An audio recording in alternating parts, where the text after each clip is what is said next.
Hi everybody, welcome back to Rosemaling with Art of Lisa. I'm Lisa, it's so nice to see you all. All right, so I've been looking at a stack of UFOs, unfinished objects.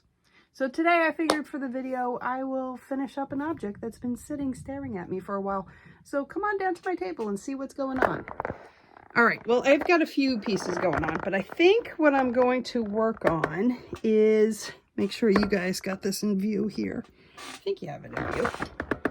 Let's see, that should be working pretty well, I think. All right, so I've got a box. This is a nice, lovely little, about a 10-inch box by about 2.5 inches. This has got to get done, but I have this canvas that I started, and actually it links back to another, I believe, YouTube that I did. So I'll have to look back through my YouTubes and see if I can find it. And if that's the case, you know, I'll make it so you can find it. Anyway, all right. So this is done in reds and golds, and it has some silver in here too, and white. So we're going to go ahead and finish up detailing this. So what do I mean by detailing? Well, detailing is your finishing up lines here. All these nice little curly cues that we're doing to make this just pop. So we want to get this really nicely done. And obviously this is all dry. Now I am painting in acrylics. Rosemaling, the decorative art form that goes back to the folk art form that goes back to the 1600s is typically done in oils. But acrylics are a wonderful medium to use, and I actually started switching over to them about 20 plus years ago. So just yesterday. Yeah, just yesterday. All right, let's see, maybe we'll do some white and we'll do some pearl white here, just to kind of go along with what the piece has. So I am sitting up my palette here. This is a wet palette. It's got a sponge underneath. It's got this palette paper that I just sat in some water, and it's nice and fresh, so it's laying there. The water, in theory, the sponge underneath will help to keep the palette wet, and this has a lovely lid that will keep my paint going for a while, so we just have that set up there. So I'm going to go ahead and put some warm white here.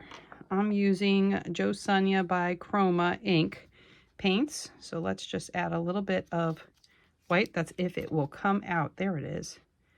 All right, so there's some white, but I have a little bit of, it's got like a little bit of shimmer to this. So I also took out pearl white. Let's see. Ooh. Now, okay, notice there's all water that comes out of this. Sometimes when the acrylics have been sitting a while, this happens with oils too, they end up separating. So we're going to experiment here. Let's see if by giving this a shake, this will help. You can also kind of massage it. And if it doesn't work, well, I'm not going to worry about it. I'm just not going to use it. But let's see. Oh, there we go. There's some nice pearl white. All right, so I'm going to add these together. Let's go ahead and take this pearl white here. I'm going to take some of the warm white and mix in, just so it has a shimmer to it, but it has a little bit of a more opaque tone to it. I'm just going to take this extra white here and put it off to the side. Now, when we're doing detail work, we typically want to add a medium to it because we want this to be nice and loose so that it will flow on top of our piece. And by the way, this is just a simple 12-inch by 12-inch canvas. You can see I didn't even prep it. I actually painted right upon this. So now the medium I use is a combination of 3 things. It's a combination of clear glaze medium, retarder medium, and flow medium. Okay, these 3, I'll put them in the notes down below. And they are combined in this nice little bottle here, 1 to 1 to 1. You can tell this is well used. I refill it as needed. I'm just going to add some medium to this. We'll mix that together. Okay, so UFOs. Any decorative artist, pretty much any artist will tell you they have unfinished objects sitting in their closet or in their room, or just sitting staring at them going, finish me, come finish me. And then they just sit there for a while. So we're going to finish this piece today. Maybe I'll come back. If you like this one, I'll come back and finish that one in another video. But we're just going to do this one now. All right, so I am using that's a broken Kingart brush. This is my 10-knot Kingart 9375. And I did break the handle on that. That's okay. I'll use that. It's fine. We're going to go ahead and load this up. I'm going to pull this through. This is way more paint than we'll ever use. Okay, I'm just going to put a piece of paper towel here because I just wiped the tip off so I don't get a blob. Let's get going. All right, so obviously I started this a while ago. Didn't finish it. So let's see what we can do with it. Okay, so I'm going to go ahead and come up here. Now, detailing or line work is basically how we finish it. It gives your stroke some definition. It gives it some whimsy. Especially this style. This is the Telemark Rosemaling style. It's a very asymmetrical, free-flowing style. And there's variations within Telemark as well. The style I did here is more of a transparent Telemark, meaning I could use the same color on my brush here, but you get the transparency, you get the color of the background that comes up. Okay, well, let's see. Now, I have been Rosemaling for over 40 years, so there is a lot of muscle memory that is going behind this speedy detailing. Hopefully, can you see that? Make sure I've got that in view here. Just gonna go ahead and pull that around. Sometimes we'll have these nice little curly cues, and I'll put a little variation in there. I don't know, it just seems like it fits, right? Well, I hope all of you are well out there, and I want to thank you for joining me. For those of you who have been following me for a while, I really appreciate your kind comments and your well wishes, and I am still hoping to do a book of practice sheets for people, so I'm working on that. We've got a lot of things going on. I am still a busy mom, even though my kids are pretty much, well, they are grown. My last one will be graduating high school in just a few short months here. But, you know, family life is still busy. And then, just because we wanted more craziness, we added a puppy to the family. So we added our little Seamus. I'll share pictures soon of him. All right, but let's just talk about this detailing. So notice that I keep moving my canvas here so that I'm pulling my brush towards me. Now, I am holding my brush about 1/3 of the way up the handle. All right, this way I've got a lot more motion. If I held the brush way up here, I can't go too far, can I? Right? Now, I'm also using my opposing arm so that I can come up even higher and reach. I can come down lower, but this also steadies my hand so that I'm able to not shake so much. If I were doing this, I'd be very shaky, right? So having your opposing arm, now I'm right-handed, so if I'm right-handed, I'm using my left arm. If you're left-handed, you'll use your right arm, okay? It just works very nicely for reaching out ahead of you and getting to the spots. And notice I can go much further. So even I stretch my hand out far like this, I can reach out to the top portion here and go ahead and pull this around, okay? Let's just keep turning this. And again, I'm not getting too crazy here. Let me move my laptop out of the way. You find that when you're sitting at wherever your workspace is, no matter how many times you straighten up, you end up everything encroaching on top of you. That happens to me all the time. Oh my. Anyway. So this is fun. It's nice to actually come back to something and just finish it.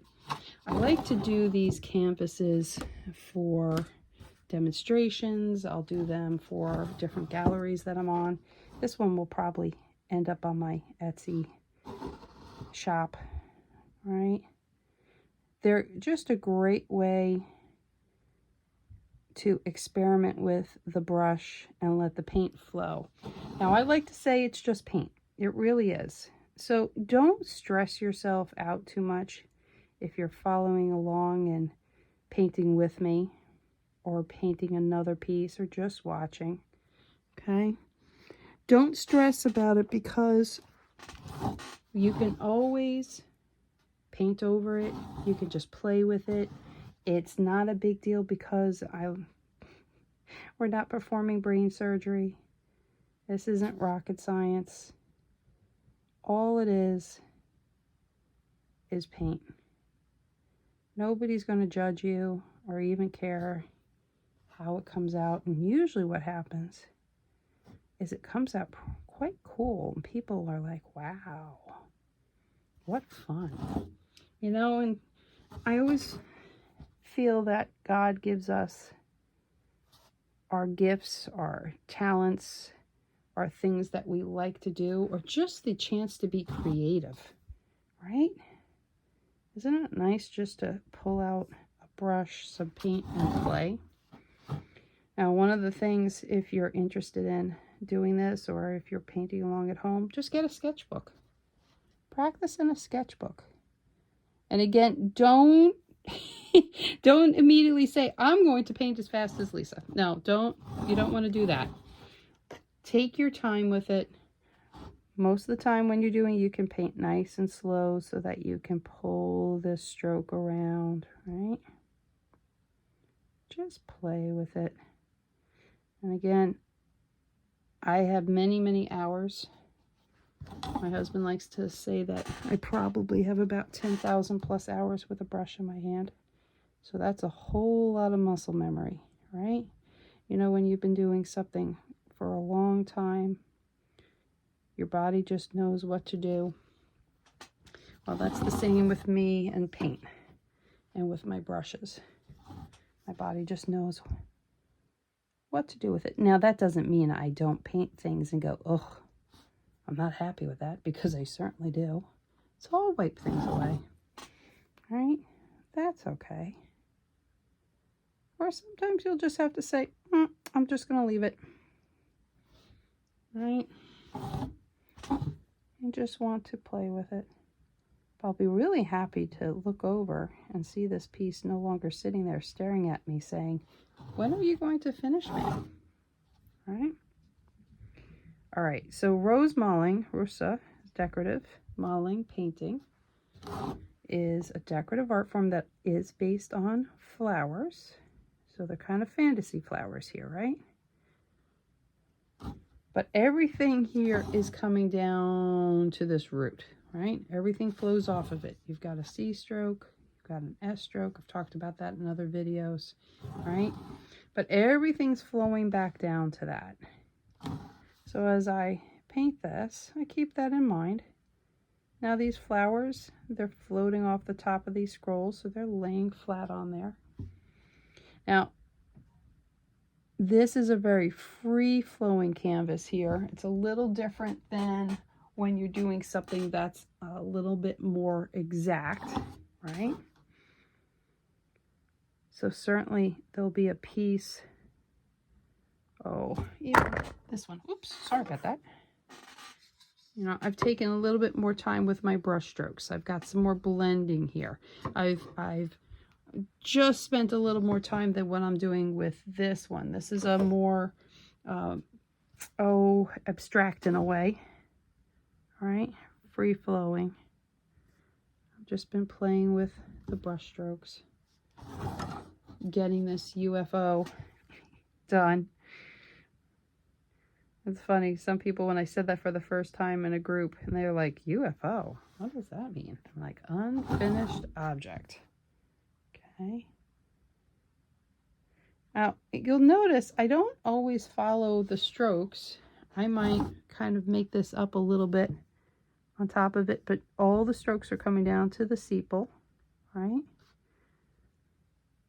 So even though I painted it one way to start with, my detailing gives me a chance to experiment a little. And this is all about the pressure. Notice how much I've loaded this brush up. And I am coming back frequently. Can you see how much I've dragged paint out of this? I'm loading my brush, all right? And if I put little pressure on my brush, I get a thin line.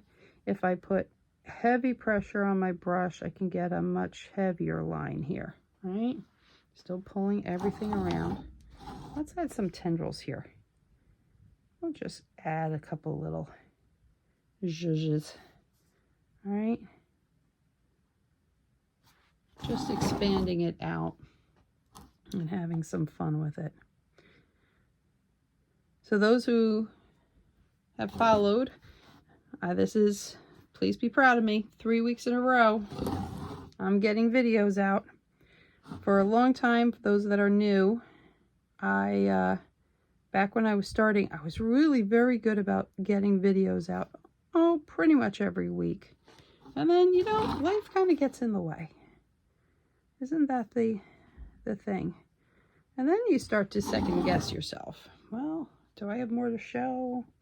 Do people really want to watch me paint? No?